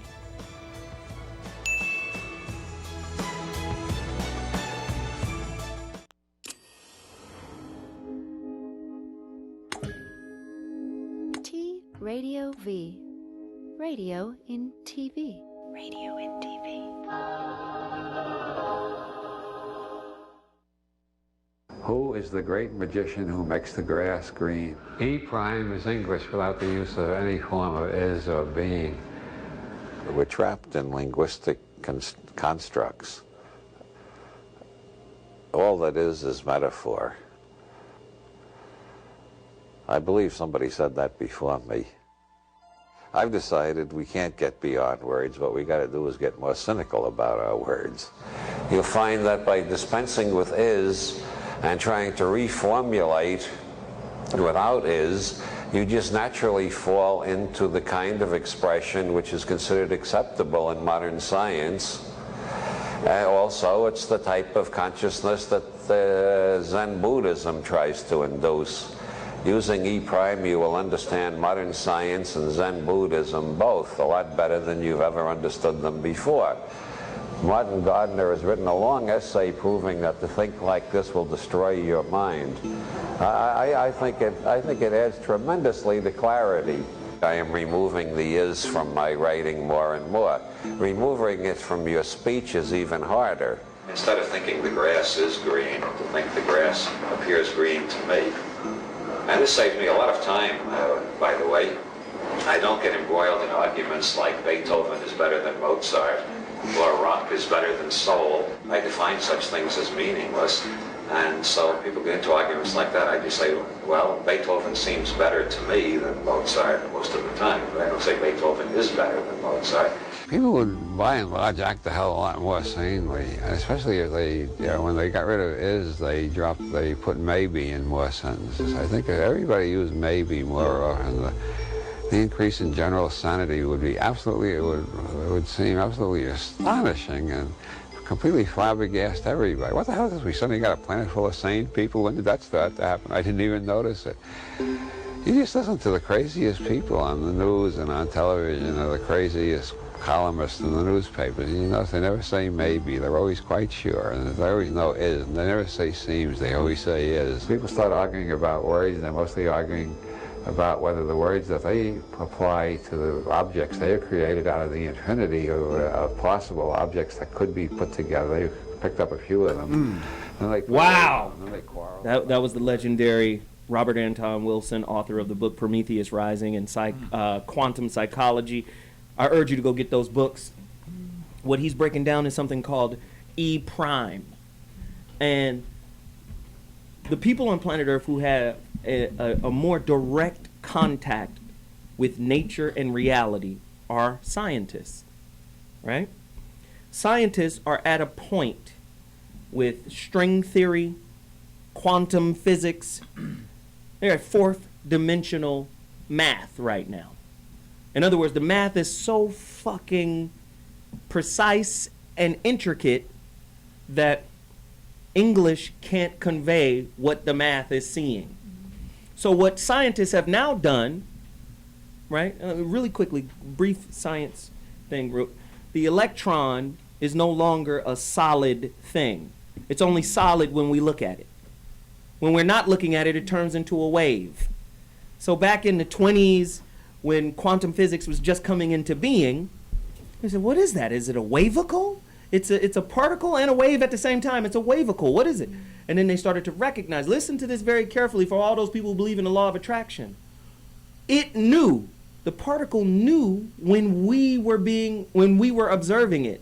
Right. So our perception is what changed it into a physical thing. Do you understand? So whatever the thinker thinks, the prover will prove. So what he's saying here, we don't know what anything is. Scientists are saying we can't say what something is definitively. But when you're looking at something through a stereotype, you've been taught that the stereotype is a real thing. But it's just an idea. Let me tell you something, Good. boy. That shit sound good as hell, but I don't know what the fuck you're talking about. Does anybody know what he's talking about for real? He had me for a little while, but then he got into this wave. What happened? In honor of Jeff not being here. Oh, I love this nigga. This surmises Jeff's famous line where he says, I can't tell you what it is, but I can tell you what it looked like. Right. It looked like. Well, how can you tell somebody Jeff what it said that. ain't if you don't know what it is? You know, it's like this table. This table may look solid, but it's not solid. I mean, there's more From air. a quantum physics perspective, There's yes. more air between the particles or the molecules and whatever than there is solid. Right. You'll never convince anyone it's not solid. I think it's just like the girls who get their butt done. Like, you know that's not how their butt was made for real. But it's there. You know what I mean? It's there. You can sit a plate on it. But it's not real. But it's not. It's something. The molecules have been manipulated somehow. It's called That's exactly it. Right. I mean, I'm not dumb. No. I just That's can't word it like, Yeah. like the people who read every day word it. But. That's exactly it. You remember how, I'm going to ask this to Bobby, you remember how Big Mama would say, you don't know where you're going until you know where you came from, right? Somewhat, yeah. There's a scientific principle called the uncertainty principle. Well, that's different from the simplicity of what Grandmama said. Well, I wasn't finished, but I'm Idi Amin, remember? No, go ahead, Bobby. Bobby called me Idi Amin Dada during the break, so I just like to do that to Bobby. Generalissimo. Go ahead, Bobby. I guess, simplicity is something that I find more comfortable than when we language either brings you closer together or it divides people. Mm-hmm. And I find it easier when I'm speaking to people if I use first person, then you know what I'm saying. I'm going to have to stand on that. Mm-hmm. But if I use they, we, us, the room gets very crowded. A lot of men who deal with simplicity, their female choices reflect that. Okay. I'm just saying. That's not right. you. I'm just saying. No, it is me. A lot of guys. I'm saying that about guys. me. Like a lot of guys I know who like simple shit. Yeah. When you see that girl, you be like, I get it. Yeah. I like simplicity. Yeah, but guess We what? got callers. Go ahead. Say it. No, say it, Hassan. When you deal with simple girls, you don't have to deal with a lot of crazy stuff. That's it's true, too. It's all simple. It's everything just cool. You ain't got to worry about fighting all the you time. Hey, find out that how takes rough- us back to what Lunel said here last week. What is the true definition of a dime? If you deal with a simple girl, Mm-hmm. if you think your game work, wait till she get a whole. Wait till I get a load of her ear. I'm gonna have that bitch juggling knives. Oh, God.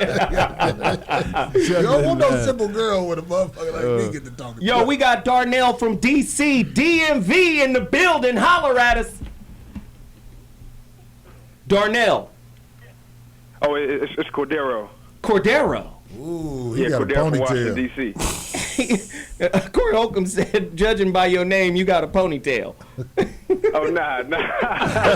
he used to have one. Sir. No, But, go the comment ahead. I had was about the video that you just played by Mr. Williams, and I was saying the term is when it comes to stereotype. Now, we all have positive and negative stereotypes, whether white, black, Asian, Hispanic, whatever, but only the white Caucasian doesn't have the negative stereotype that's carried out or portrayed on the media. That's true. Very true. That Meaning is that, true. We And just that's had, not a the stereotype. actor Stephen Collins, who white men in America are known for being pedophiles, pedophilia, rapists, serial Seventh killers, Heaven. but not being portrayed on the media, unlike a Ray Rice who did something to his wife, or Adrian Peterson who beat his child. Wow. Hey, brother, I so appreciate that call. You just took us somewhere. I appreciate it. You guys hear about the actor from Seventh Heaven? Yes. Who's under investigation for pedophilia? Under investigation is the word, not arrested. But let me just say what's so really powerful about that. The negative stereotype for white men is that all white men are positive. And white men are good. Because you never see white men as being vicious. I'm talking about the way it's portrayed in society. Now, even Ted Bundy, right? Serial killer. But surprised everyone. I can't imagine Ted killing people. He had $1 million smile and the stereotype is white men are wholesome and good. So this dude was on a religious show the seventh heaven was values and morals, and he's out cornholing little boys. I'm just telling you, man, when I'm in Chicago and I ride past Al Capone's restaurant, I'm like, I know some straight up gangsters that'll never be able to have a restaurant. Never, ever. In the heart of the city. Yeah, that's true. I'm talking about straight gangsters. So we got Darnell. Okay, we got Neil from the ATL. ATL in the building. Holler at us, man. Hello. That's a stereotype, Corey. What up, Neil? ATL. Yes. Yes. Yeah, this is Neil. Yes, Neil. You're on the air, bro. Talk to us. Oh, how you doing? So, why y'all doing this weekend show? Now see. No, look, no, I just. You must want you really must want me to go in on you, Neil. We probably over his head on this one. Is he? Okay. He don't think he probably really feels like it's not a good show because he's not catching none of this. Yeah, he might be catching No. something else. I'm catching it. No, look, I just wanted to say two things. I kind of agree with the doc about. Wait, is the show a pussy ass show, or are you agreeing with people? What's happening? Have you ever slept with a man? Not at all, actually. That was your attempt at trying to be funny. Oh, okay. Can you honestly answer that question? Have you ever slept with a man? No, I never have. Okay, I was just wondering. I'll leave it alone. No, you said Atlanta. I wanted to agree with what the doc was saying earlier about the black community making like a new type of history based on, and the reason why I say that is because it kind of seems like the African black man and the American black man are almost like two different types of people. Brother, I appreciate that, man. Thanks so much for the call. That was good stuff. We gotta move on. Too. Yeah, we do. Oh, absolutely. On my Twitter, even the honorary AKAs can call in and bitch and complain about the show. Thank you very much. We appreciate it. We got to take a break, but we got one more caller. Let's get to one more caller. We got Yusuf from South Carolina on the phone. Yusuf, speak on it, man. We just had a terrible caller. Greetings and salutations, Brother Williams, and all the wonderful people on the panel. I'm going to keep this short and concise, man. First, I appreciate so much wisdom that you bring to us every week, man. Number two, let this marinate when you're driving home today. The contents of your mind is not even in your control. Everything you should think of, everything you ever thought of was here and is going to be here after you die. Third thing, I completely and wholeheartedly agree with Lord Holcomb. And if you want to know why, tune in tomorrow to the 5150 show, you lousy bitch. Thank you, sir. I can live with that. Yes. I'm out of here, baby. Hey, man, thanks for the call, man. We appreciate it. Listen, we got to take a quick break, and then we're going to come back. We're going to wrap up the topic. We're going to get everybody's information, their comings and goings. Crazy topic. We'll be back at 2.2. Hey, let that bump, man. That's the equation. Let's go. But most niggas can't add, because the educational system is ass, so the decisions is trash. See, the code is designed to have haves and have-nots, and for the have-nots to believe has lies. The haves keep having, have-nots are grabbing, for a fraction of the action, while the haves keep fracking. Hey, what's up? I am Scott. And I am Ken. We are not the Chemical Brothers, but we are the Crystal Method, and you are watching T Radio V. Hello, I am food and travel guru Mark DiCarlo. And I'm Yenny Alvarez, a traveling diva. And we're doing a new show right here on T Radio V called A Fork on the Road. I've been to over 500 cities in America and elsewhere, and I know where to stay, what to eat, and what to do for fun when you're there. And so does she, because she's the traveling diva. Yeah, traveling diva, not traveling hobo. Right. What's the first thing people ask you every time you come back from a trip? Food. What'd you eat? What'd you eat? Was it good? Was it bad? Where'd you stay? How much did you spend? We have all the answers because we know people everywhere. Every week we'll be interviewing a different chef, a different celebrity, a different musician, people that travel for a living and who know all the back roads. Authentic travel, authentic food, great places to go. Festivals. I love festivals. We love festivals. So every Tuesday at 4. And we're going to be bringing it all to you each week, like she said, Tuesdays at 4. So for food, fun, and travel, you come right back here to us. Mark DiCarlo. And I'm Yenny Alvarez. And we'll see you on A Fork on the Road.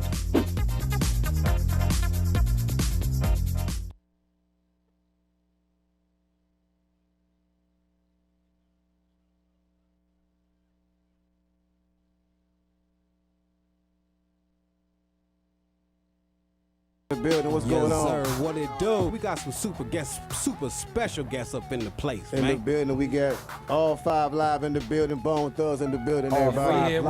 We up in here Tonight, y'all. What's going on? Hey man, I had to come see what this TV radio what this all about. You know what I'm saying? Hey. We got Game on the line.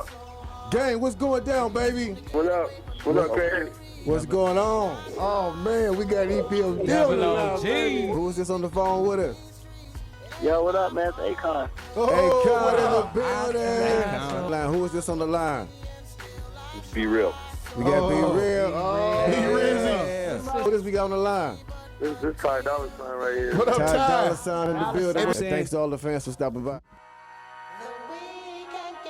The Quick Fix with Crazy Bone, right here on T Radio V. Hello, I am food and travel guru Mark DiCarlo. And I'm Yenny Alvarez, a traveling diva. And we're doing a new show right here on T Radio V called A Fork on the Road. I've been to over 500 cities in America and elsewhere, and I know where to stay, what to eat, and what to do for fun when you're there. And so does she, because she's the traveling diva. Yeah, traveling diva, not traveling hobo. Right. What's the first thing people ask you every time you come back from a trip? Food. What'd you eat? What'd you eat? Was it good? Was it bad? Where'd you stay? How much did you spend? We have all the answers because we know people everywhere. Every week we'll be interviewing a different chef, a different celebrity, a different musician, people that travel for a living and who know all the back roads. Authentic travel, authentic food, great places to go. Festivals. I love festivals. We That's love so fun. festivals. So every Tuesday at 4. And we're going to be bringing it all to you each week, like she said, Tuesdays at 4. So for food, fun, and travel, you come right back here to us. Mark DiCarlo. And I'm Yenny Alvarez. And we'll see you on A Fork on the Road.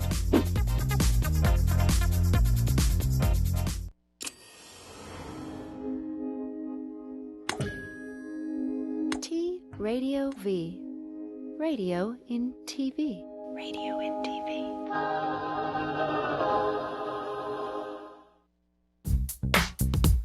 What up, my nigga? Hey, how's it going?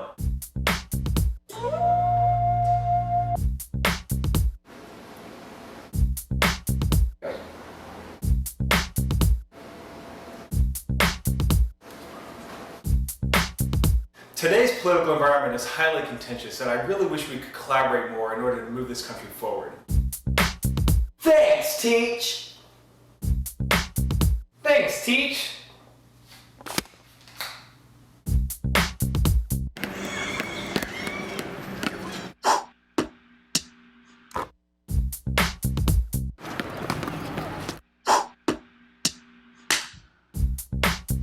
Great, you've got yourself a deal.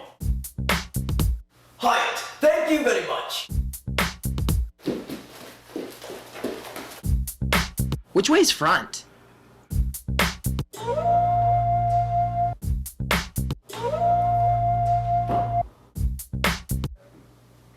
Yeah. Oh yeah. Oh no. Hello. I would just like to take this time to apologize on behalf of this video. My hypothesis stands that 54.75% of you might feel that this video is demeaning, hurtful, and overall offensive. And you're right. And because of that, I would just like to say, don't judge a book by its cover. And overall, be who you are. Hold up, sir. What you talking about all that gibberish? Excuse me, sir. I'm trying to finish. Don't excuse me nothing. I'm about to get set tripping up in here. Set tripping? I don't even know what that means. I'm about to get my peeps and do some damage. Peeps? I don't understand what Stereotypes, man. But you know what's interesting? The concept, don't judge a book by its cover. But that is the only way we are really able to interface in the world, is through ideas, and ideas are stereotypes. I'm sorry. That's the really only, even relationship scientists, they have something called the ideal standards model.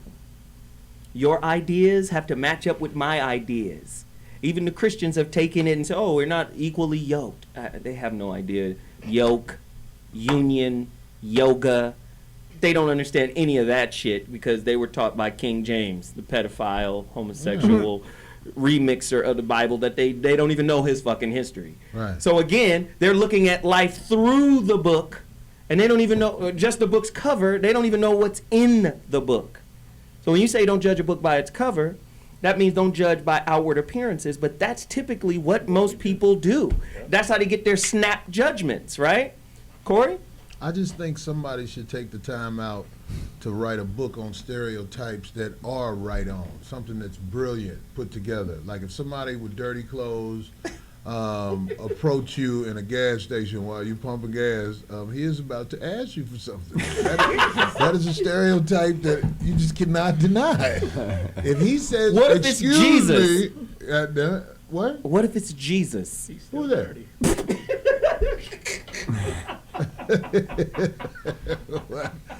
that's you on the show with Jesus. That's a stereotype.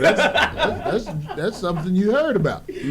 Ooh. What? Did y'all hear that?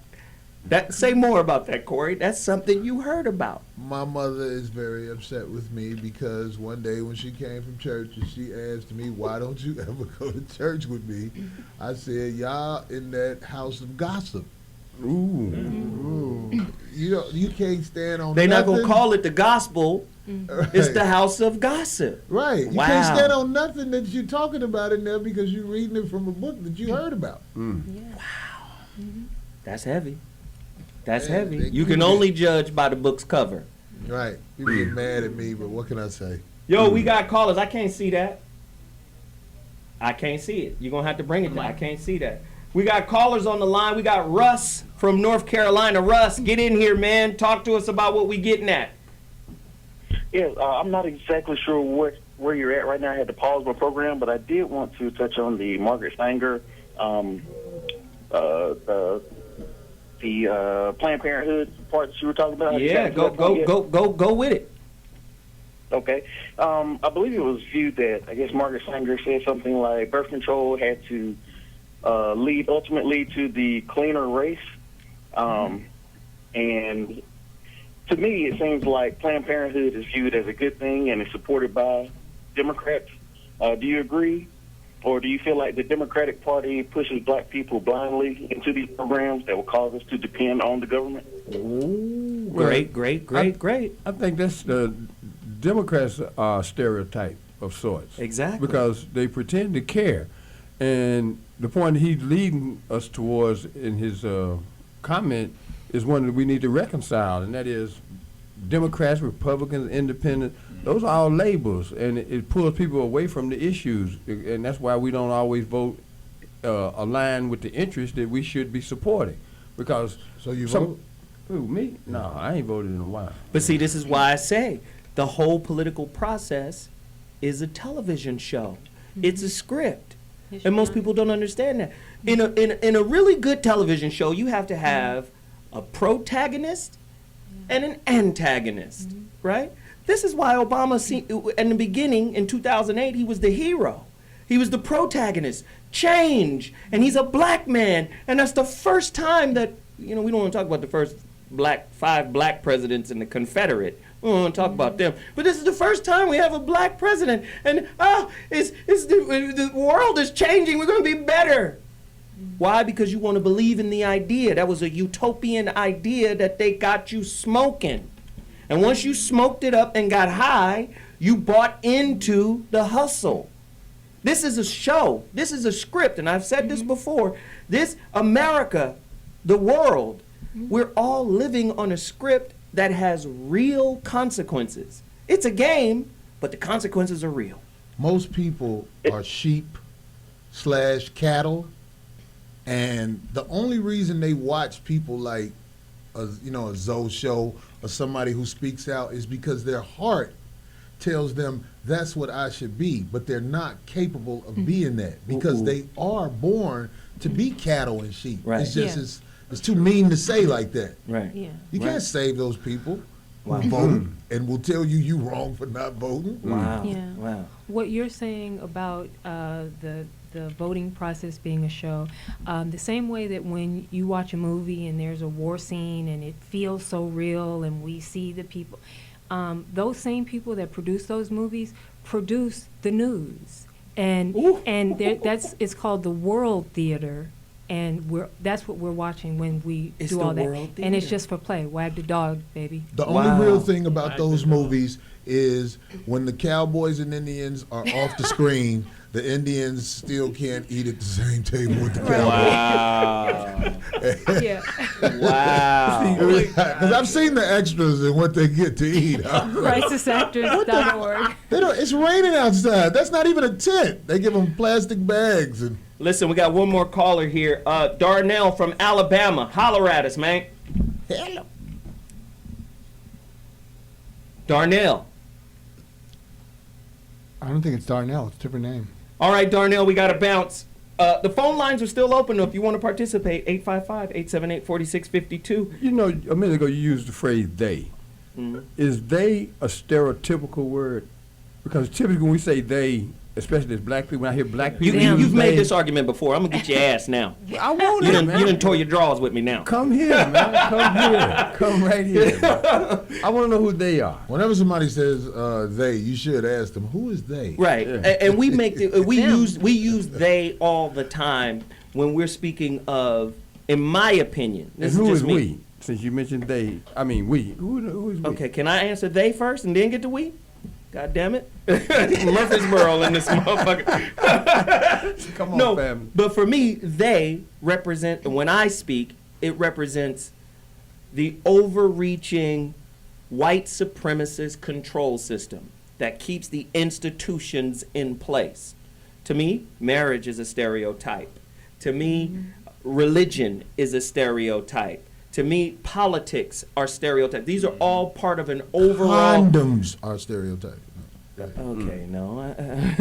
But no, these are all part of the script, right? And you have to buy into something in order to be perceived as normal, right? Whenever you're avant-garde or too far to the left or too far to the right, that's how you're easily distinguishable and judged. To me, stereotypes are an instrument of judgment. Go ahead. That's who they are. But when you wear a condom with a girl, that's a stereotype. You are telling her she a nasty slut. Is that what you're telling her, or are you saying I want to be responsible for my penis, and if you are a nasty slut, I'll just want to protect myself? No. What if it's just about you? Every time you put on the condom, especially in her presence, you are basically saying, you a nasty slut, and I must protect myself from you. I don't even know you. That's what you said. You should come to her house with the rubber on. When you put it on in her presence, that's very disrespectful. What you were saying, people being identified by their beliefs even. Once people size you up as you believe in these type of things, oh, you're one of them. My nephew says, Auntie Rita, are you part of the tinfoil hat club? And one of the spaced out weirdos that we need to be careful of. Again, Yes, I am. look at how they got you set up in social media. Your profile, how old you are, your ethnicity, the town you live in, and there's even your relationship status. This is a profile. This is how they can put you, this is how they line up the movies, the books you read, the television shows. This is how they line up advertisement to fit your particular mentality. It's all a stereotype. You this type. I guarantee you'll like the fact that fucking Desperate Housewives, all of the seasons will be packaged, and I'll put that promo on your page based off of what you like. Go ahead. No, I'm going to go back to what Bobby was saying, because he's been bringing this up, and I think it makes a lot of sense, because when a lot of people don't want to say I, because it means you're going to be on the spot and someone might hold you accountable. But when you say they, we, even you, all that, it allows you to wiggle away being held accountable for what you're saying. And I think that's a huge issue. So many people don't want to be accountable for anything. When we say they, in my experience, we mean you, white folk, white men. We mean you. I get what Doc is saying. And I get it agree. too. I don't like when people punk out and say they and all that. I want. What are you talking about? Because I know I'll go at it, and I'm going to be blackballed, and of course, one day I'll be black bagged and snatched under a bed or something like that. And I just hate people who act like, well, Corey's bad. He's evil. Right. But he hates women. Right. But they're listening to me the whole time. Yeah. Sometimes I'll tell a third-party story, and what it is I want to say to that person, I'll say to the third-party story, but I'm really saying it to you. Oh, wow. That's what gangsters do. That's an indirect. No, that's what gangsters do. We've got Albert Davis on the phone from Houston, Texas. Albert, what's the word, man? Albert? Yo, it's David, man.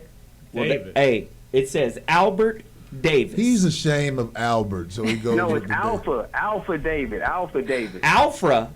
What up, Alpha? Yeah, he What's from going Alpha on, David. man? What's happening, Look, man? I just had to call in, man, because that call from ATL, that was a pussy-ass caller, bro. I had to call in and set the record straight, man. Y'all keep doing y'all thing. I'm a long-time supporter. You know what I mean? Shout out to Bobby and Corey. You know what I'm saying? And that's what's up. 5150 Nation. You know what I mean? We back in the house. Back I'm in the glad house. to see that. All right, now. All right, tomorrow, 8 p.m. 8 p.m. It's on. It's on Ustream, right? Poppin', man. I can't wait to hear from the book Corinthians again. You know what I'm saying? The book right, of Corinthians. There it is. Word. So listen, we got to take a quick break. When we come back, final thoughts. We're going to wrap it. To see my plan day floating away. But I had a better plan. In the closet and under the bed. Hey, what's up? It's Tone Loc in the house, and you're tuned into T Radio V. I'm Zoe Williams. And I'm Dr. Mark Goulston. I'm Jeff Brown. And we make up the Zoe What Morning Show. You can find us here on TRadioV.com every Monday at 11 a.m. Pacific Standard Time. I make you think. He makes you laugh, and if I get a chance, I'll help you change. Or make you cry with his attempts at humor. Radio in TV. Can you relate? We'll make it happen. Look at Jeff. What you doing? Were you mumbling to yourself? Hey, back there mumbling. To them. To them. Yeah, anytime, guys.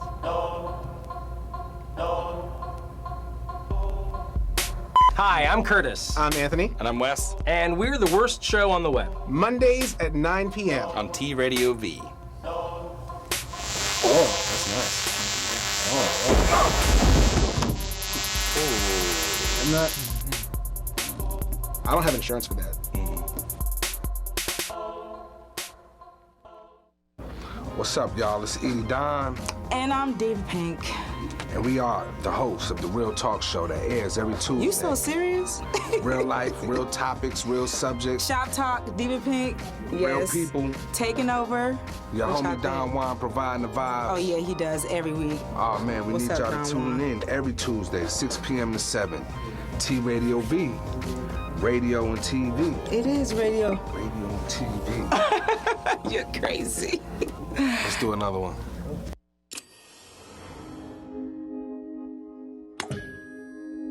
T Radio V. Radio in TV. Radio in TV.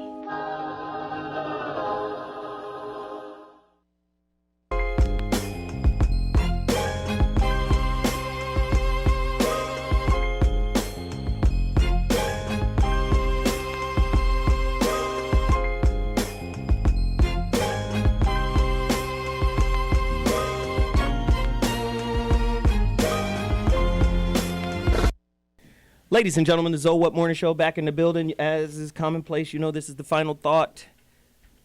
Stereotypes, to me, lead or may lead to black and white thinking.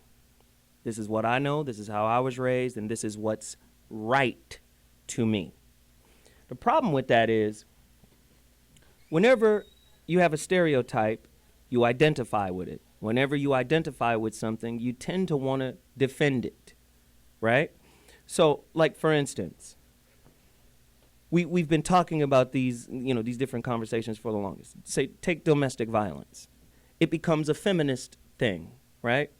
And anything that is even perceived as anti-woman, it becomes a crusade and we have to fight for it, right? So what happens when you get everything you want? Are you still a feminist? If you've gotten everything you want, does that identity then go away? No, that's not how it works. We begin to institutionalize identities. Now, whether you get everything you want or not, say you get most of the stuff you want, you would think that identity needs to go away, but it doesn't. It becomes an institution, and we have to keep the candle or the torch lit for identities that we erect. Life is like a diamond, multifaceted. And the people who understand life understand multiple facets of life, and not just the stereotypical positionality that they were raised in. Typically, when you send kids away to school, they become different. They begin to evolve and flower. Why? Because they're outside of the facet that they were raised in. Now that facet gets challenged, right? Wow, I never saw it that way. I didn't think that way. They gain what is called perspective. If you are a soldier in the army of the stereotype you were raised in, you're technically a prisoner because you can't see life for its multiplicity, for its diversity. You don't understand it, right? That shit is weird. I wasn't raised that way. That's outside of my thought process. I ain't fucking with it. You become adversarial.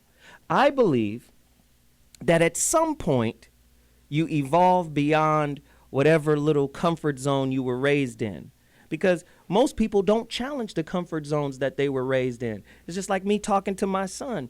I say, listen, if you've seen me and your mother argue, that is a model for communication for you, right? So then I wouldn't be surprised if I saw you and your girlfriend arguing, right?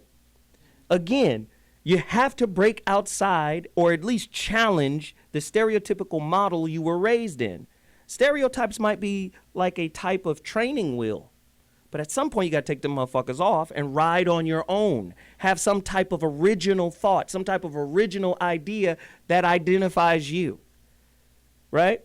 How many sisters or brothers you know that can't get outside of the influence of their parents, right? The stereotypical way of how they deal with things. I know women well into their 40s that can't reconcile their relationship with their mother, right? And the ideas that she put in them. You feel what I'm saying? Because, that's the way. That's the right way. Just because it feels good to you doesn't necessarily mean it is good for you. Just because it is a comfort zone doesn't mean it is a zone that engenders growth. So I challenge everybody to go out and get a book on English prime. That is English without the use of is, right? Sociologists have another concept called the fundamental attribution error. I thought this was very interesting, right? We judge people by what they look like. Don't judge a book by its cover. Everybody say that in church, but then go out and judge people all day long. The fundamental attribution error says this. We'll look at a certain behavior or people, and then we'll instantly judge them or attribute a label to them, right? You say me and Bobby in the car, and we almost get run off the road by an Asian. The first thought process is, fucking Asians? These motherfuckers can't drive. Why are they on the road out at this motherfucker? Fundamental attribution error. We may not know, because we don't have enough information or context. This dude was reaching in the back because his wife is having a baby. He dropped his cell phone. He was trying to grab his phone and swerved. But immediately, because we don't have that access, we don't have that contextual understanding, we attribute a negative label. The fundamental attribution error. Go look it up. It's what we do. We are the most roboticized people on planet, especially America. Why? Because we're at the top of the pyramid.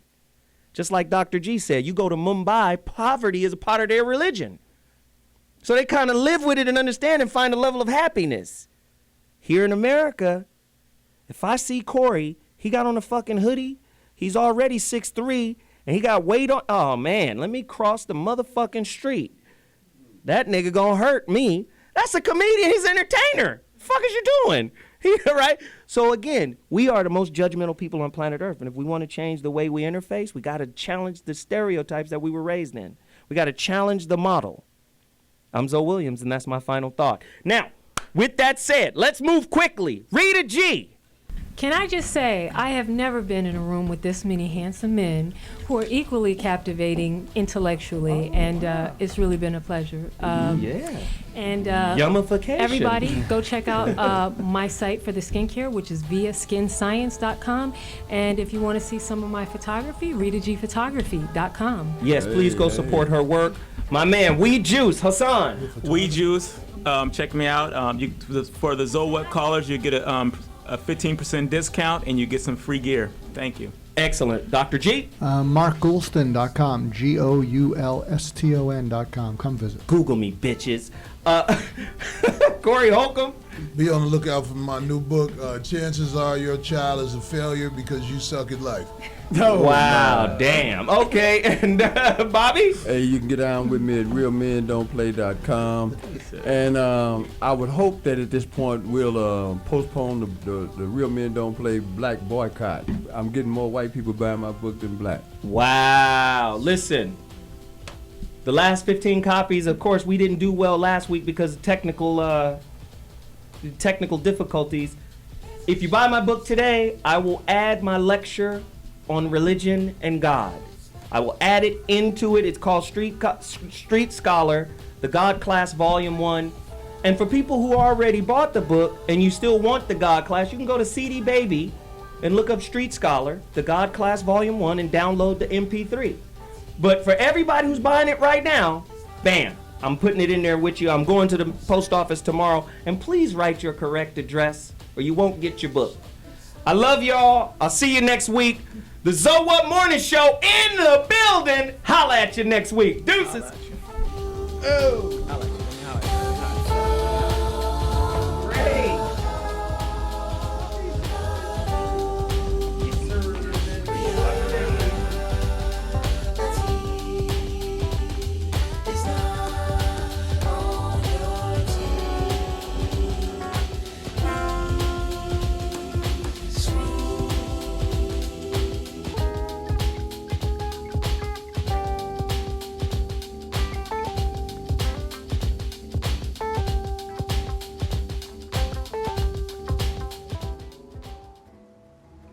You are watching T Radio V, Radio and TV.